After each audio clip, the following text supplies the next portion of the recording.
This is Trojan Conversations, a talk with Holocaust survivor Ann Rosenheck.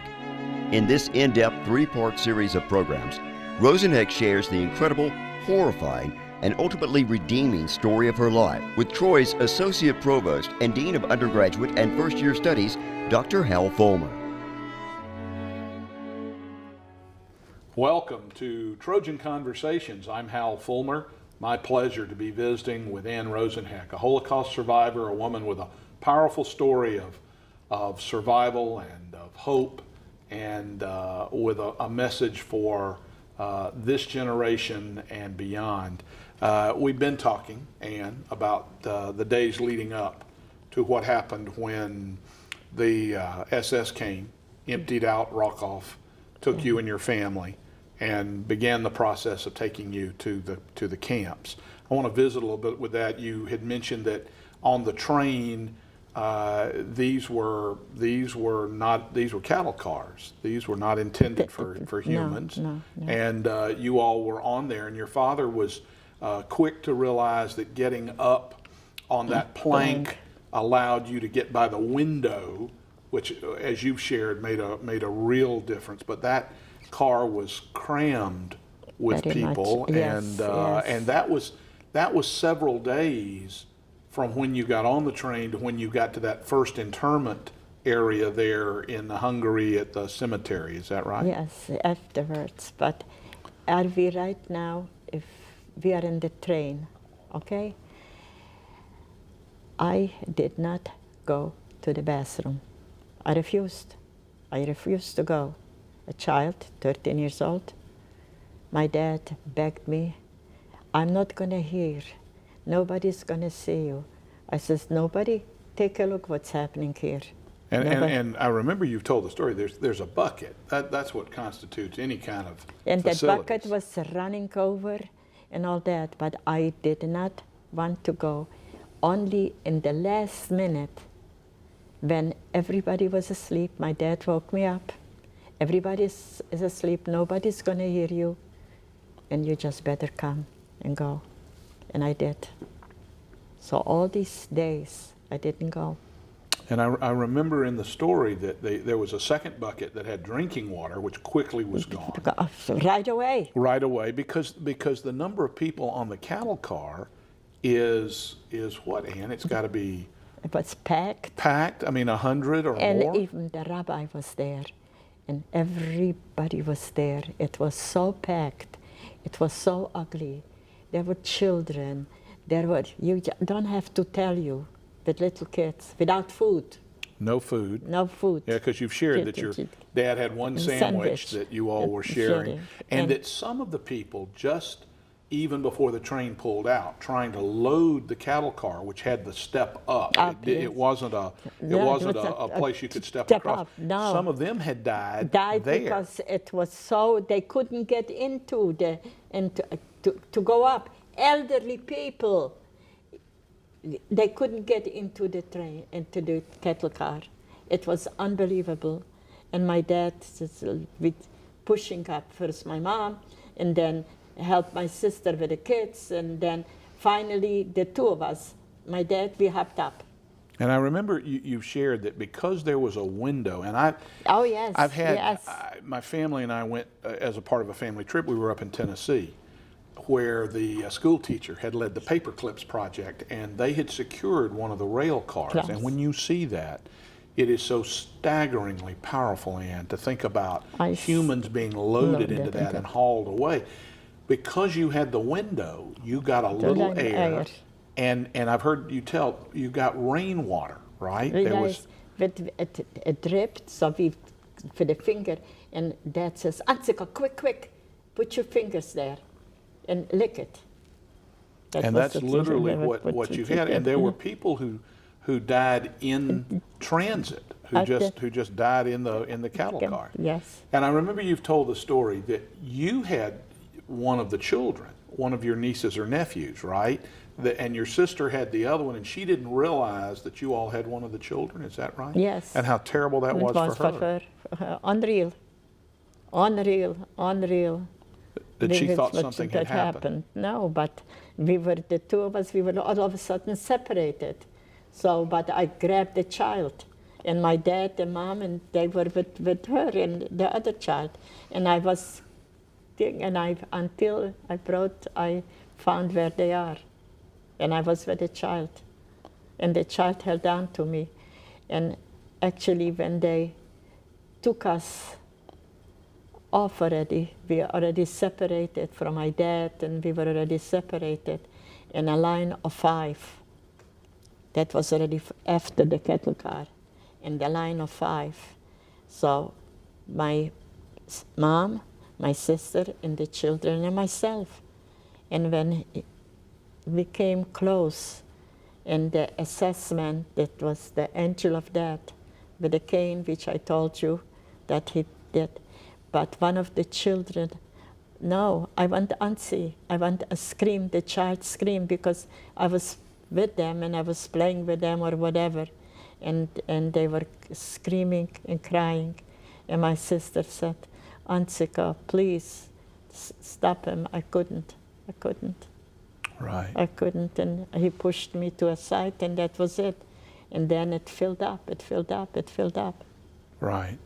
So you all survived the train just to get to what you've described as the cemetery area, where you're held for some period of time, and the butcher helps you. Yes. But then you're reloaded and taken from there to Auschwitz. Yes. And that's that process that you talked about, walking in and being separated. Yes. And that, in that process, is when your mother finds out, your father finds out that if you are of a certain age, if you're younger or older, those people are disappearing. They disappeared. Right. And so that's when your mother and dad convince you that you've got to lie about your age. Yes, You've yes, got to lie, pass because I yourself kept on off. saying, but I'm 13, how can I say 17? That's what I used to say. How could I say 17? Yes. But I didn't. He didn't ask me. He didn't ask me. Would you have lied if he had? Oh, sure. Good. Because they told me. Right, because they told you. Right. Yes.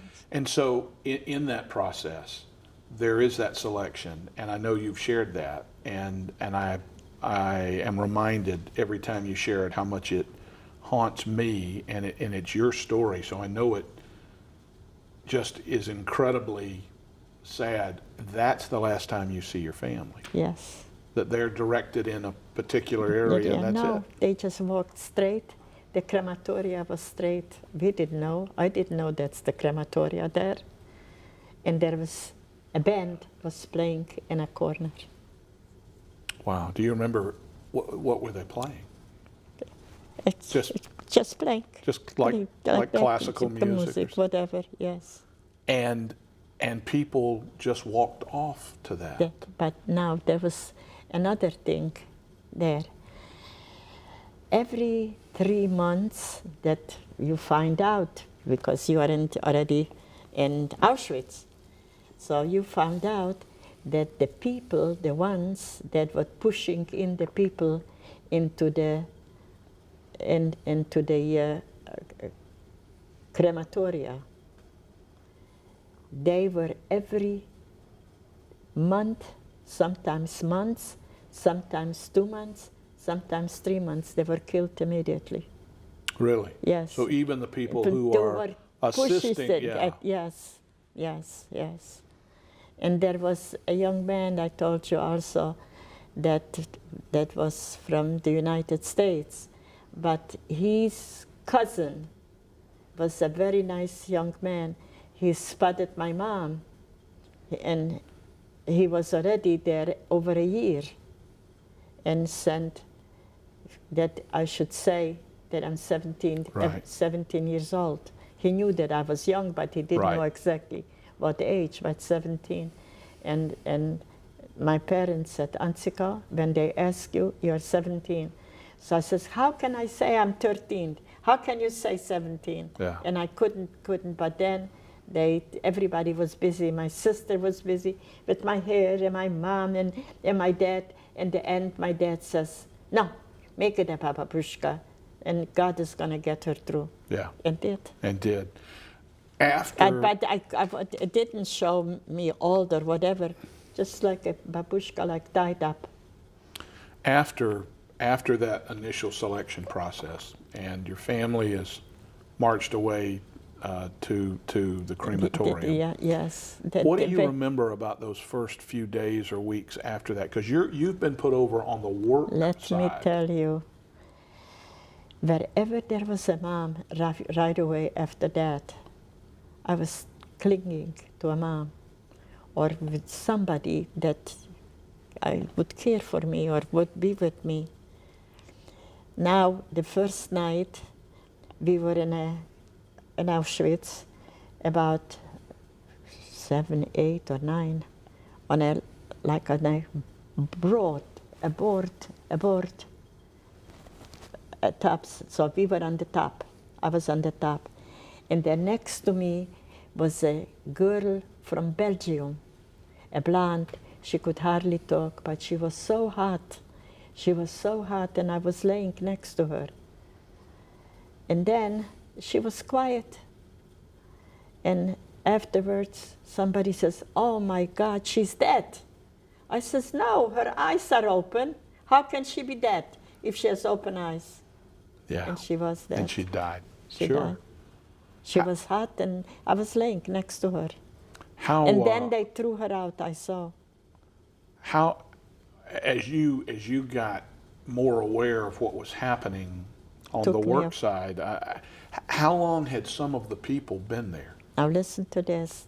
There was also one woman was there already, like let's say a half a year already in Auschwitz. And she was from our region. And she came to talk to the women that same night that I was in Auschwitz. And she says, "What are you talking about? Can't you see the smell? Can't you see the fire? Can't you see? They're all dead." I mean, to her it was nothing, but to me, it was killing me. I says, "What liars, what liars." To me, I couldn't believe that my parents and everybody is dead. I says, "What? Take a look, what a liar." To the others, and they looked at me and they said, "She's crazy," that I'm crazy. Sure. Because I didn't believe. Because can you believe that all of a sudden they walked away and they screamed at you, "Don't worry, we're going to be together." My mom, nobody screamed things like that, but my mom and my sister, that we're going to be, "Don't worry, Ansika, you're going to be okay. You're going to be okay, don't worry." But I didn't know that minutes later they were dead. And I didn't believe it to the others. And I heard what she was saying. And I says, "Look, people are lying." But they weren't lying because they were dead. Yeah. Were there other people from Rockoff that were with you that survived on the work camp side and lost family? I'll let you tell you now. So now we are already in Auschwitz. And there was a mom with 2 daughters. And when I came in, I don't want to tell you this story because I'm going to mix it up. No, this mom was always busy with her daughters. After a time, I left out quite a bit. How come where I am? No, I'm going to tell you the way it was. There was this mom and the 2 daughters. And each time she would look for something, her daughters, not me, but to me, it's a mom. So I was always next to them. Okay, finally, she decides and she says, "Now we're going to go on the end of the line." We had to be 5. So there was the mom and the 2 daughters, and I was 4, and an elderly lady was 5. So I was with them. So she says, "No, we're going to go all the way to the end of the line, and let's see what's going to happen." And this is in Auschwitz. So now, sure, we go. But all of a sudden, there was actually, they collected people And we were in the end, remained 4 lines, and they didn't have what to do with us. Those actually left Auschwitz. And we are in Auschwitz, and they don't have what to do with us. We remained in the nude. We were about 30 people. Remained in the nude and stand there in the nude. Now in the morning comes a couple, a Jewish couple, comes to collect us in the nude. We were huddling together and in the nude, and she takes us to the crematoria. We come to the crematoria, it's locked up, it's burning. So this woman that took us, she was a religious Jewish couple. And she says, the Germans are very precise. I don't have a paper, I don't have nothing. Guess what? Everybody is tattooed, that group that came in, and you are not tattooed. So now I mixed you up, and you should tell, they're gonna look at you, you don't have tattoo. So you should tell that they ran out for a few minutes of ink, ran out of ink. We remained without tattoo. I have no tattoo. I know you've told that story, that yes, you don't have the tattoo. And we remained there. So now, each time they were collecting people to go, finally. So we were in this group. We were supposed to go to the crematoria, but the crematoria was burning and couldn't get in. So she mixed us up with a group, that was the last group that came to Auschwitz. So now they collected us. And I was very young, and she actually liked me. She says, you know what, you're gonna stay around me and I'm gonna help you.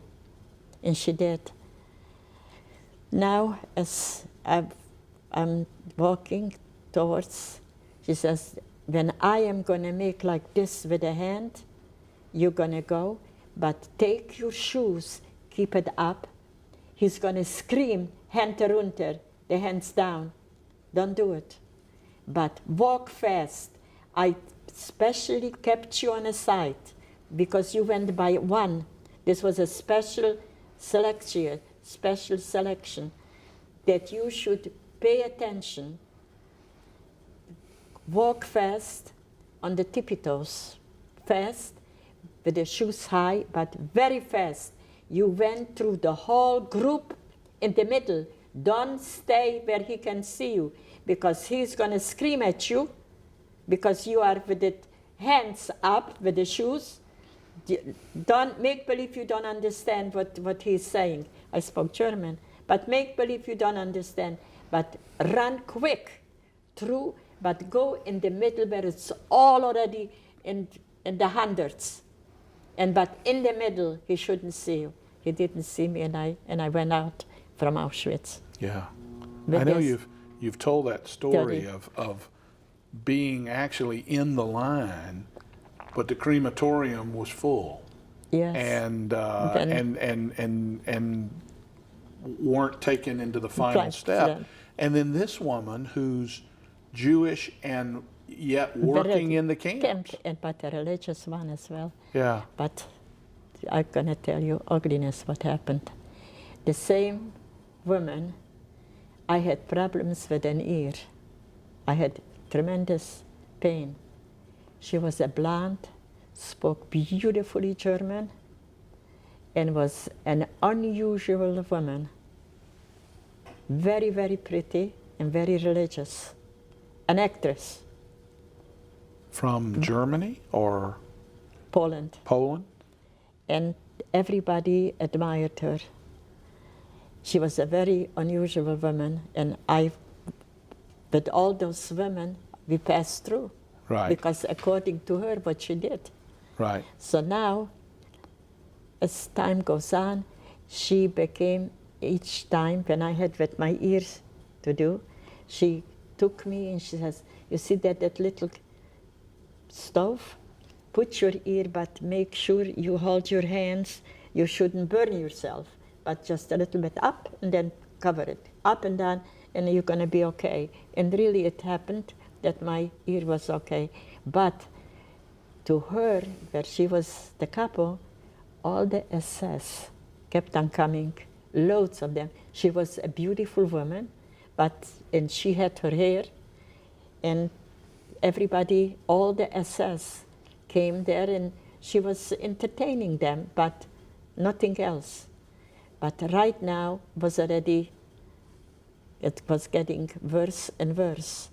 So now I don't know where she disappeared, and we also disappeared. I ended up in Dachau, and I don't know where she ended up, but I heard that a Jewish woman killed her. Really? Wow. Because they thought that she lived with the SS. Mm-hmm. They thought, yeah. And yet she had been the one who had saved you. Me and the others. Right. All of us. She Yeah. saved us all. Well, Like I never told, when I found that out, that I never talked about her. I never did, because I found out that a Jewish woman killed her. Yeah. Because she called her, you were with the SS. Yeah. The SS came, yes. Sure. She was pretty. And they And all had been came. an actress. And everybody was laughing there when I was with my Sure. ear there. And I was sitting on the side, and I saw all those SS. And they it pushed me back. That was at night to go Sure. back. But they were there, they were entertaining her. Yeah. And she was entertaining them. Sure. Yes, she says, don't. She says, when you feel good, then you go. Right. And you're going to be okay. That's what she kept on saying. When you were in Auschwitz, what kinds of work were you having to do? Because you were in the work camp. But wait, I finished that. Now I was in the work. I had small hands, and that helped. And I had a file, and I did for the propellers. And that was in Auschwitz? In Auschwitz. Not in Auschwitz. No, that was in Dachau. In Dachau. Right. In Auschwitz. Not in Auschwitz. In Bergen-Belsen, that's right. what I was. Yeah. That's what I did it. But then it got worse. They didn't have any more work for us, nothing, so they shipped us. But before that, they brought for the SS turnips, a big little mountain of turnips, and around it was like a little fence. Mm-hmm. And the mother with the daughters Right. said, Antsika, you're so small. Creep in and steal a turnips, and we're gonna all have a bite. Right. Okay. I sure had a bite. All of a sudden, I was caught by a Christian couple, which that's what was there, that took care, and brought me before the top of the SS. And she screams at me, and she knew that I stole a turnip and gave it to the mom. Right. And now they brought me before the head of the concentration camp. Wie alt bist du, Kleine? How old are you, little one? 17. Then I said 17. 17. Then she says that cannot be. Wie alt bist du, Kleine? 17. And from the back, a woman from my city says she's still a child. And it was left. All of a sudden, she goes into the barrack, to one of the barrack where they had food, and brought out the whole bread and gave it to me.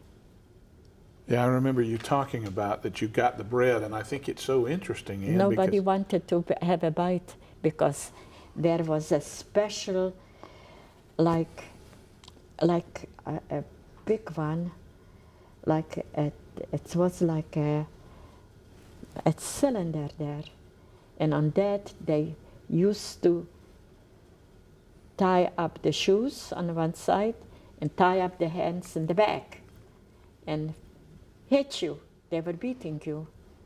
And everybody thought, nah, next morning she gave her a bread, she's going to be killed. But obviously you weren't. I was not. My name was called 20.381 Raufstreten, step out. The number and step out. And I stepped out. She gave me a little plank, and on it was a paper, and I was following her, and she would write on that paper. And I remained in the camp.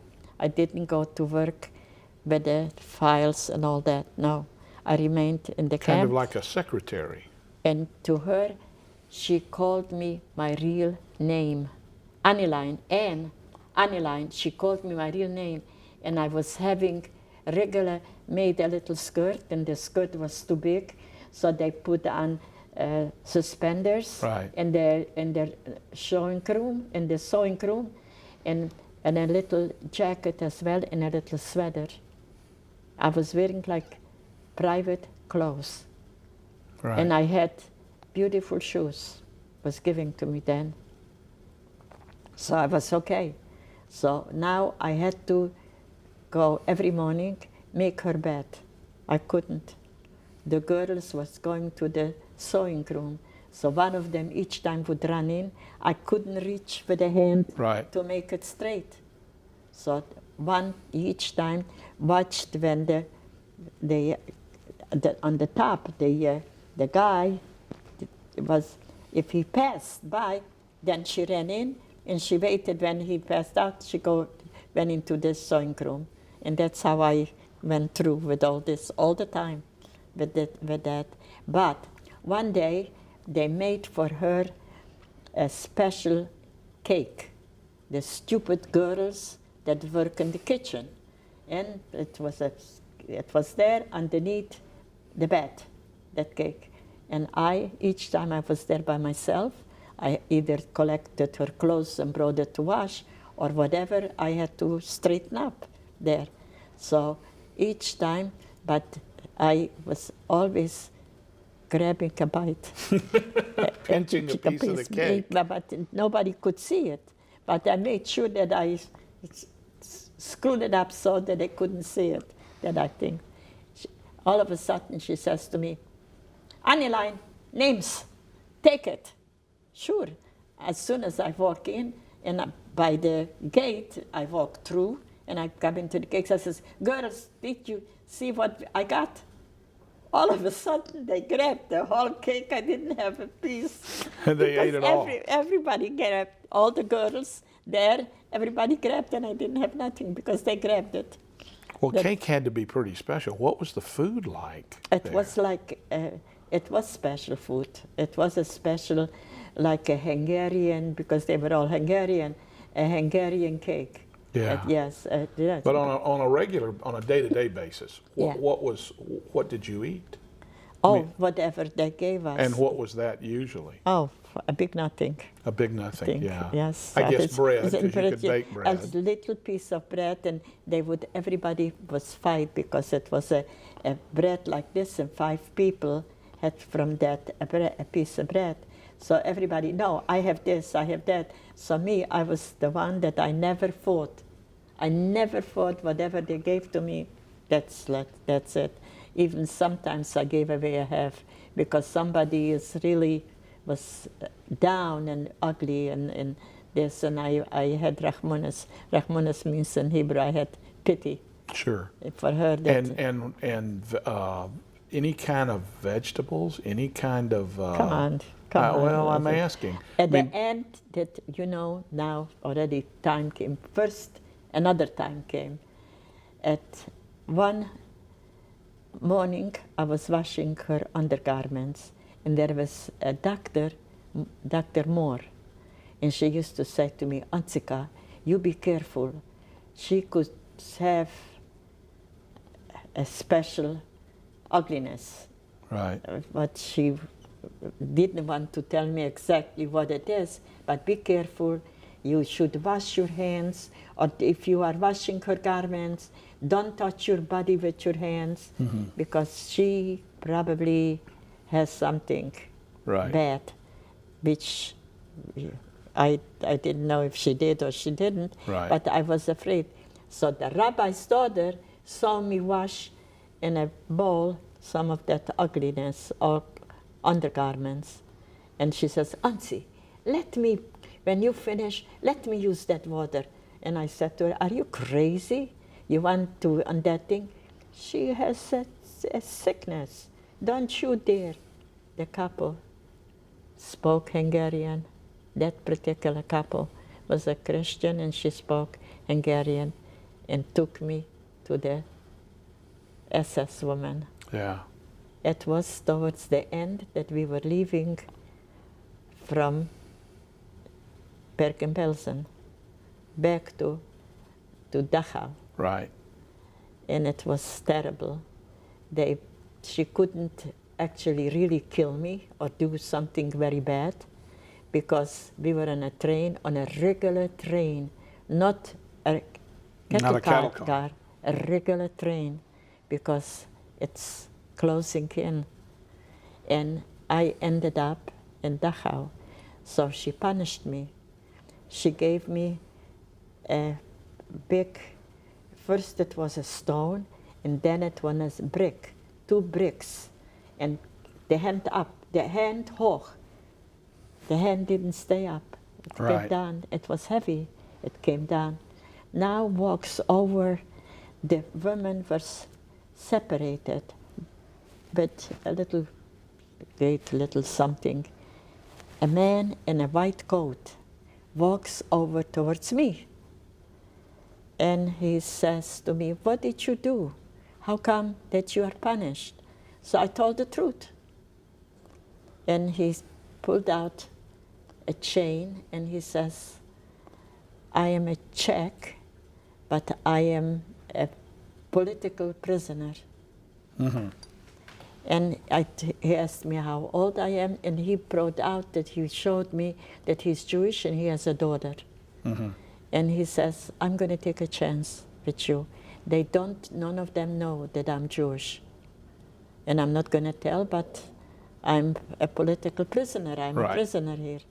And he says, I'm going to come tomorrow with the group that but they are SS as well, a bunch of SS doctors.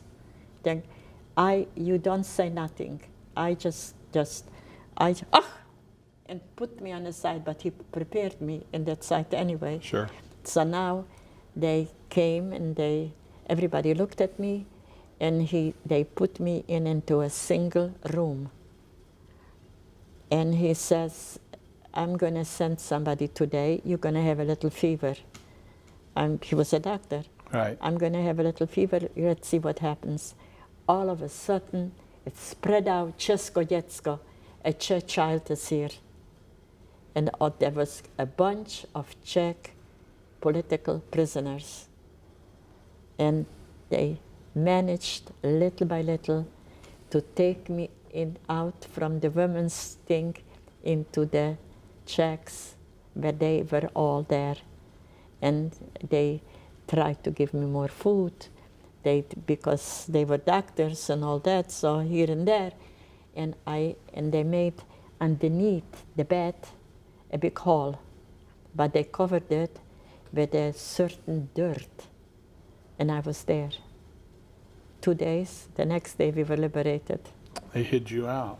Yeah, Yes, they did. Yes. Well, Ann, when you tell the story, I'm reminded over and over of the people who really helped you when you were in the camp. I think about the woman who's hiding you there at the crematorium. Yes. I think about the political prisoner that you've yes. talked about.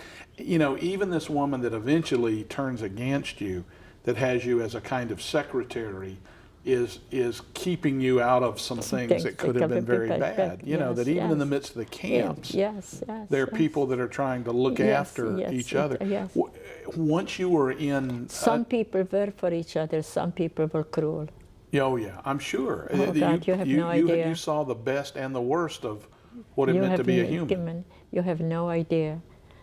But at the end, now we were liberated.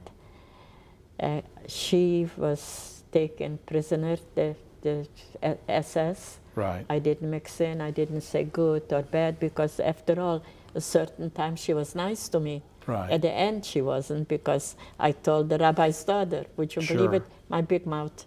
Sure. But I didn't want to give her that dirty water. Right. Why Right. should I do it? Why should I make her sick? Sure. And I told the truth. But I Right. did a mistake, so that's Wow. it.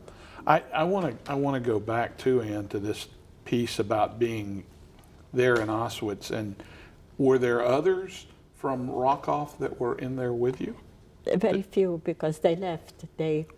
I told you that the mom wanted to be at the end. Right. So we were very few from Rockoff. Yeah, and that was about it in Yes, terms of yes, people that yes, would have known you. You yes. talked about the woman in the back who said you're a child, but she wasn't necessarily from your hometown. No, she was from not far away with the daughters. Sure. But now I'm going to tell you another story. When I first came to Bergen-Belsen, that when I came in there, there was not an SS, but a regular military clothes. Regular German yes. army. But he was a very, very nice man. Each time I was going to the factory in the morning, when I was going, he pulled out from his pocket, he looked around, because he marched the people to the factories. And he already had an SS uniform by then. And he would always take out from his pocket, wrapped up a sandwich, and gave it to me. But stupid auntie takes the cake, gives it to the mom. She should divide it for all the 5. So listen to this. So the mom says, you know what, Auntie, I would get all the time. He was watching for me and give me a sandwich each time when he was on duty there. So I would give it to her, and she says, you know what, Auntie, let my daughters have another bite. Wow. And the poor elderly woman had a little bite, and Auntie had even a smaller bite. Had the much smaller Right, bite. yes, but don't you see, that's a mom. Yeah, She sure. was looking And what take happened eventually to her and the daughters? Do you know? They survived. They survived. And as a matter of fact, I met them after the war in Israel, and my brother was there, and the woman says, and came, and she says, but I have another story, she says, for your brother. Do you know what she did? And this was the truth.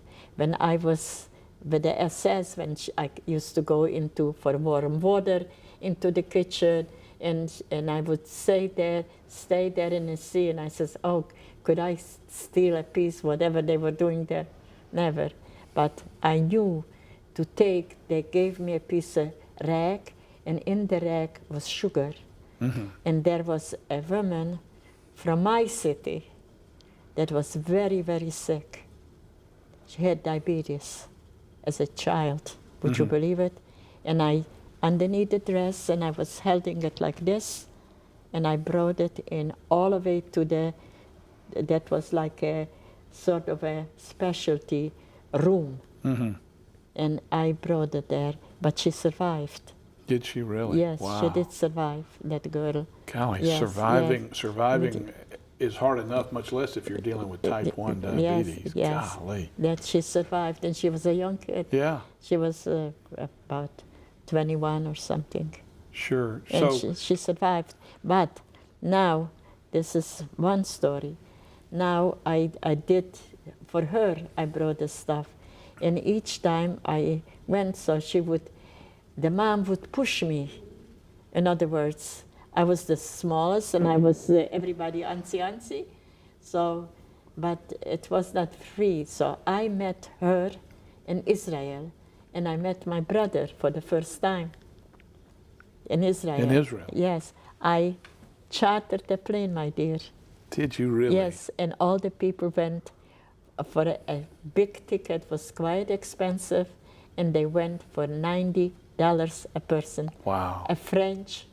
From French, I chartered a plane. And I had a baby at home, but he was then already 4 years old, so it was okay. Wow. But I took That care must of have it. been an incredible Yes, moment. yes. I want to come back though. You were in Auschwitz, or I guess Yeah. Bergen-Belsen, Yes, yeah, and Bergen-Belsen. then moved to Dachau. Dachau. That was sort of at the very end, Yes. right? And again, you were in a work, some kind of work camp Yes, there, yeah, but I didn't know that we just came there, right? and we weren't there too long because it was coming. It was coming, yeah, It was coming. It was bad already because Auschwitz was liberated, right. and that was in January, and I was liberated in April. In April, yeah, and we're going to talk in a little bit about the liberation, because Yes. that's a very special time. Your sense about the people in the camps. You've talked about some of these that had authority. You've mentioned some of them today. How did they explain or justify what they were doing? They had to know that they were doing. They had to know things were happening in the camps that were just completely evil. Evil. So how did they deal with that? How did they explain that? Some of them were very ugly. They disappeared. In other words, I helped. They were from Romania, and this is liberation, okay? And he approached me, a young man, and he says, "Where are you from?" And I says, "I am from Rachov." And he was from Romania. And he says, "And I understand that the Czechs, you are going to go out because there is typhus, and you are all going to go back." I says, Right. "Yes, we are. Can I go with you to Czechoslovakia?" And he tells me, "You know, my dad just died. But then I heard he has an uncle, and he wants to hide him because they're going to kill him." Mm-hmm. And I says, "What was with your father?" He didn't tell me, so I figured it out. He must have been very, very bad. He died just before liberation. It means somebody killed him. Right. Because he was a very, very bad man. Yeah, I was going to ask you about that. That as it began to wind down, and was there any awareness on your part that it was coming? Oh, sure. But I was at that time 14 years old, and to me it was, whoever it is, to be liberated is a big thing. Sure. But I said, no, you go with the Romanians. You don't come with me. You cannot come to Czechoslovakia with me. Right. You have to go but I hit his uncle underneath my bed. Did you? And during the night, he escaped, and I met him after the war. Did you really? Yes. Wow. Where in Israel? In Munich. In Munich. In Munich. I met the uncle, and I met the son, the cousin. Right. That's his uncle, and yes, and he was a very handsome young man. He says, "Don't you want to be my friend?" I says, "No, I have a friend in Rachov." What friends? Right. I just looked at him and I said to myself, "Are you nuts? Your father Sure. was a killer, and your uncle I saved? No, but I did it. Yeah. But it was still Israel's daughter. Sure. My dad probably would do the same thing." Well, sure. Okay. What was there a lot of what you described there? Was that going on in terms of people taking law into their own hands? Yes, there were some that were really bad because they were with the SS. In other words, because they were working or Sure. showing or doing. Somebody was. My cousin, listen to this. She worked in a factory, and I was already with the SS women, and then she worked in the factory. All of a sudden, they come back from the factory. I take a look. My cousin Rosie is here, and the SS is with her and a man. And I remained in the room, and I was busybodying there, and I see she gave her a few hits because she fell asleep in the factory by the machine. Yeah. So what? She fell asleep. Right. She worked a night and a day sometimes, and they were beating her up. And from the fright and that they were beating her, she wet herself. Right. And I said to her, "Rozhika, go out, quick, go out." The SS was there, and it was very You're nice. always directing people to go out in the middle of Jeff beating that's her. it, in And terms I said, of the and I said, authorities. quick. And I said, they have to let her go. So, but the SS woman saw that and I says, we wish to, how come? Who is she? My cousin. And she went through. Did she? Yes, Wow. yes. And I wiped it up, I cleaned it up, and Right. it was okay. But then it was ugly. It really beat her up. Right. And I saw it. Yeah. But I couldn't, the rest, but then when she already wet, then I really jumped in and I says, no, Rosika, go quick out. That means I make believe I'm with the SS. Right. As I was with myself. Oh, I did only Fearless. stupid. Yes, yes. Fearless. Sometimes, That's right. sometimes Fearless. stupid. What were you making in the factory? I've heard that story, Ann. It was like munitions or propellers. For the propellers to make it out straight. Right. That should but be you straight. didn't always make them straight. As you said so. That's right. You want to talk about that? Yes. You all work. No, not only me, but many others. We were by a big table, and I said, no, he's not here.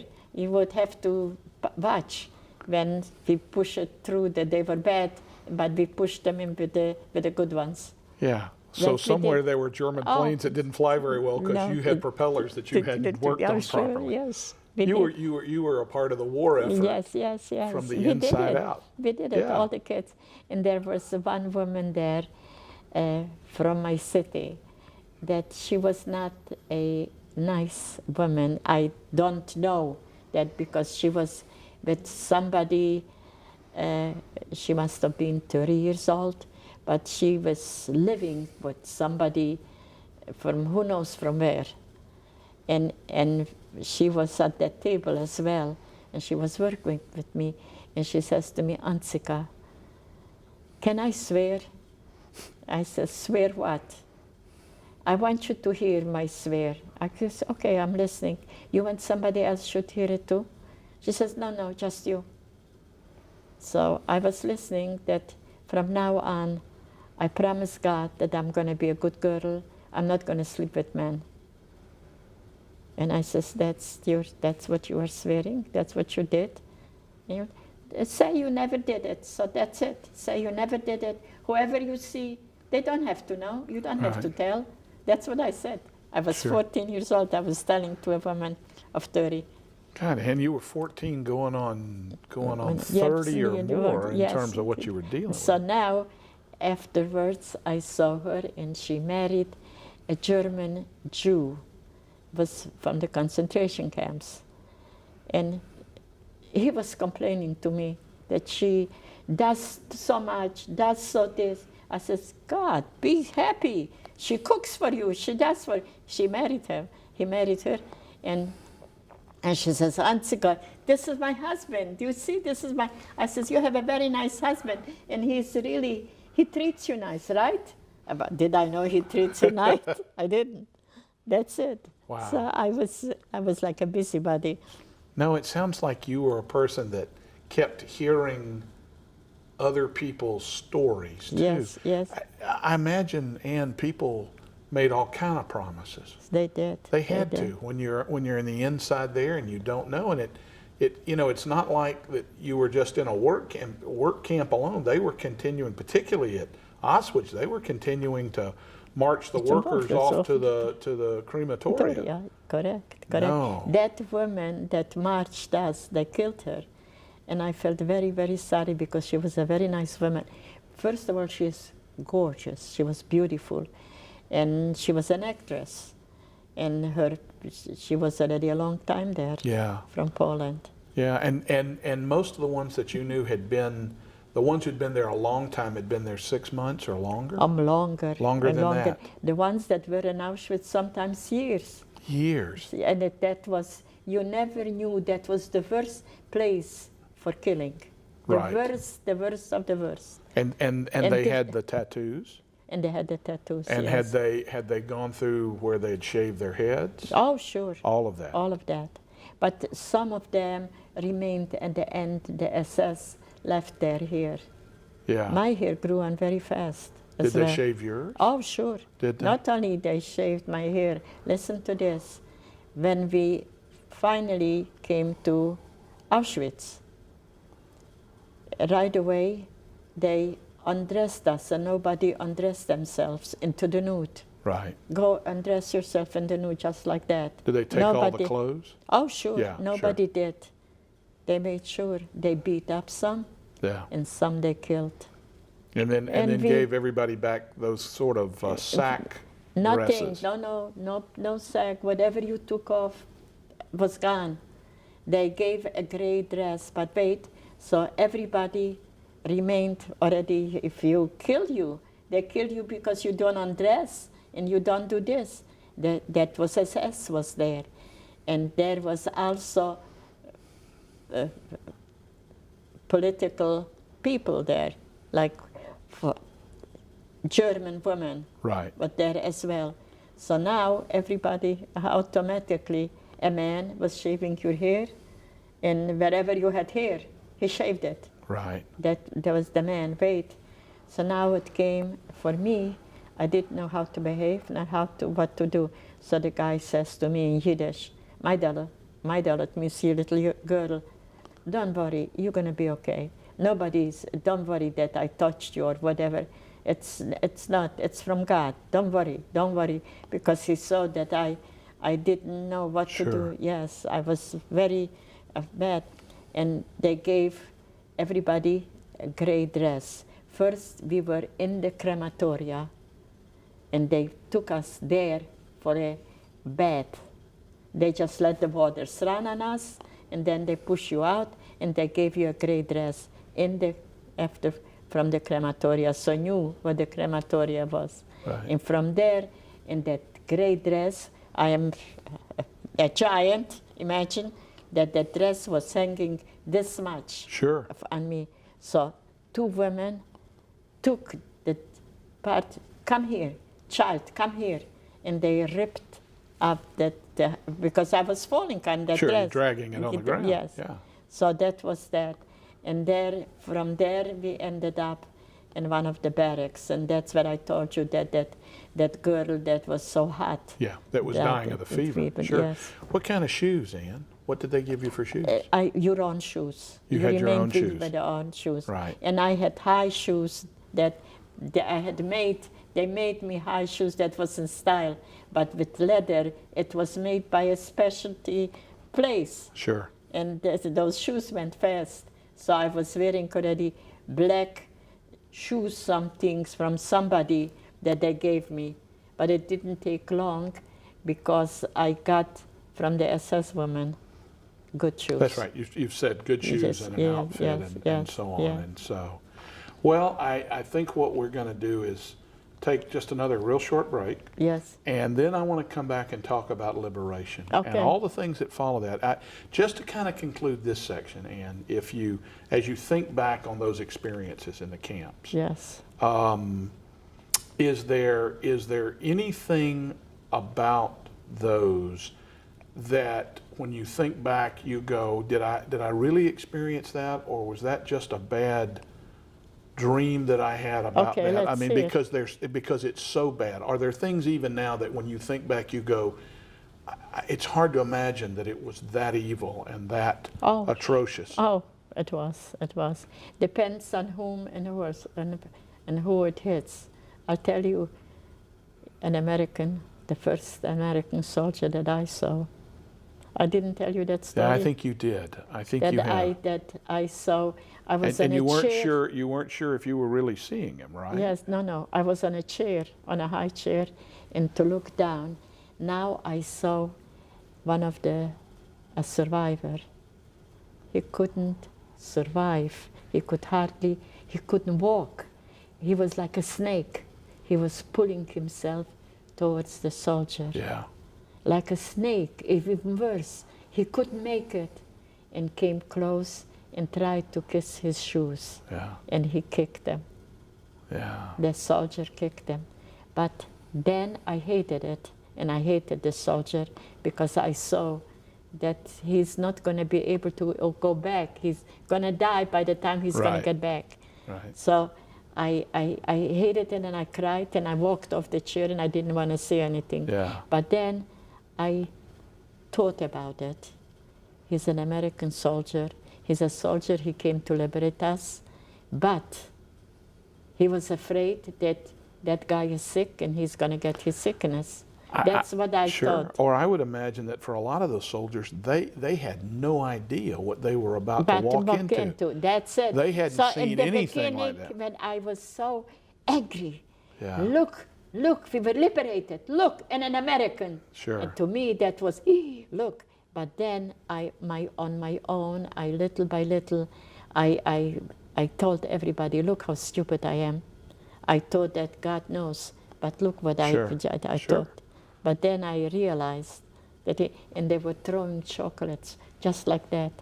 And when I was going back, with the Czechs went first back, and they were on special trucks, and everybody did the dust and all that. But I mean, now they set me in one of the little jeeps with the two soldiers, and one tried to speak German to me, because I didn't know English yet. Yeah. And it was a circus.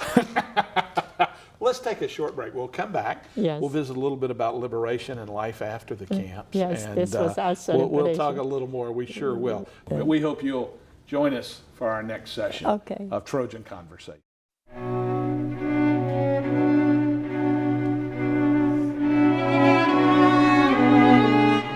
To view this and other Troy Trojan Vision programs online, check out our YouTube page at youtube.com/Troy Trojan Vision.